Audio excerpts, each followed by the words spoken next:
Hi hello friends, welcome to our channel. இன்றைக்கி நம்ம பார்க்க போகிற ரெசிபி என்னென்னு பார்த்தீங்கன்னா, நைட்டு டின்னர் தான். நம்ம வீட்டில் டின்னருக்கு என்ன பண்ணியிருக்கேன்னா, பீட்ரூட் தோசை ஊற்ற போகிறேன். அதுக்காக மாவு கலக்கி வச்சுருக்கேன். அடுத்தது தேங்காய் சட்னி அரைச்சி வச்சுருக்கேன். தேங்காய் சட்னியை தாளிப்பு கொடுக்கறதுக்காக எண்ணெய் ஊற்றிருக்கேன். எண்ணெய் ஹீட் ஆனோன்னு நம்ம கடுகு சேர்த்து, எண்ணெய் ஹீட் ஆகிடுச்சு, நம்ம கொஞ்சம் போல் கடுகு சேர்த்துக்கலாம். கடுகு சேர்த்து நல்லா பொரிஞ்சு வரட்டும். ஆஃப் பண்ணிவிட்டு கருவேப்பிலையை சேர்த்துக்கலாம்.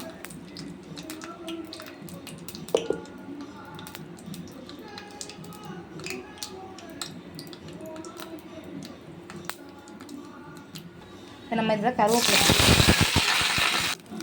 இந்த தாளிப்பை நம்ம இதில் சேர்த்துக்கலாம். பாருங்கள், தாளிப்பு தேய்ச்சிட்டு சட்னியை வந்து நல்லா ஒரு மிக்ஸ் பண்ணிக்கலாம். அடுத்து தோசைக்கல் வச்சுருக்கேன். தோசைக்கல் நல்லா ஹீட் ஆகிடுச்சு. இந்த ஸ்டேஜில் நம்ம பீட்ரூட் தோசை ஊற்றிக்கலாம். பாப்பாவுக்கு இந்த மாதிரி நீங்கள் வீட்டில் பேபிஸ்லாம் வச்சுருந்தீங்கன்னா இந்த மாதிரி ஹெல்த்தியாக பண்ணி கொடுங்க. நம்ம இந்த மாதிரி ரவுண்டாக ஊற்றிக்கலாம். குட்டியாக ஒரு ஃப்ளவர் மாதிரி கொடுத்தா அவள் நல்லா ஆசையாக சாப்பிடுவாள். அதனால் நான் ஃப்ளவர் மாதிரி வச்சுக்கிறேன். இது கேட் மாதிரி கேட்டால், அதனால் நான் கேட் மாதிரி பண்ணிட்டேன். அவளுக்கு ஃப்ளவர் வேணாமா, கேட் மாதிரி தான் வேணுமா, அதனால் நான் கேட் மாதிரி வரைஞ்சிருக்கேன். நல்லா எண்ணெய் ஊற்றிக்கோங்க.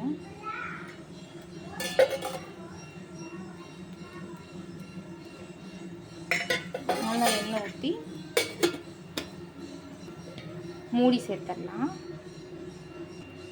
தோசை இப்போ வெந்துருச்சான்னு பார்க்கலாம். பாருங்கள், சூப்பராக வெந்து வந்திருக்கு. கலர் பார்க்கவே நல்லா இருக்குது. மெதுவாக எடுத்துக்கலாம். அடுப்பை மீடியம் ஃப்ளேமில் வச்சா தான் நமக்கு வந்து தோசை திருப்புறதுக்கு வரும். அந்த வாவ் வாவ், ரொம்ப நல்லா இருக்குல்ல, பார்க்கவே கலர் நல்லா அட்ராக்டிவாக இருக்குது. அவளும் ஜாலியாக சாப்பிட்ருவா. அவளுக்கு இந்த மாதிரிலாம் செஞ்சு கொடுத்தா ரொம்ப பிடிக்கும். இதுக்கு கூடவே தேங்காய் சட்னி காம்பினேஷன் ரொம்ப நல்லாயிருக்கும். நீங்களும் உங்கள் வீட்டில் உள்ள பேபிஸ்க்கு இது மாதிரி செஞ்சு கொடுங்க. விருப்பமாக சாப்பிடுவாங்க, விருப்பப்பட்டு. அவள் ரொம்ப எக்ஸைட்மெண்ட்டாக இருக்கா. இங்கே பாருங்கள், கேட் தோசையை அவள்கிட்ட இப்போ சர்வ் பண்ணி கொடுத்துர்லாம்.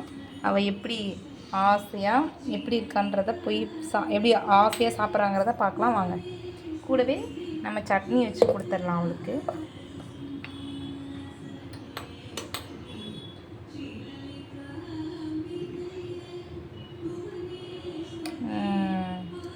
ஸ்மைலி தோசை. வாங்க போய் பாப்பாட்ட கொடுக்கலாம். பாப்பாவுக்கு தோசை பிடிச்சிருக்கா? சாப்பிட்லாமா? இதே மாதிரி வீடியோ நீங்கள் உங்களுக்கு இந்த வீடியோ பிடிச்சிருக்கும் நம்புறேன். இந்த வீடியோ உங்களுக்கு பிடிச்சிருந்ததுன்னா லைக் பண்ணுங்கள், ஷேர் பண்ணுங்கள், மறக்காமல் சப்ஸ்கிரைப் பண்ணுங்கள். தேங்க்யூ ஃபார் வாட்சிங். பாய். அம்மா பாய் சொல்லிடுங்க.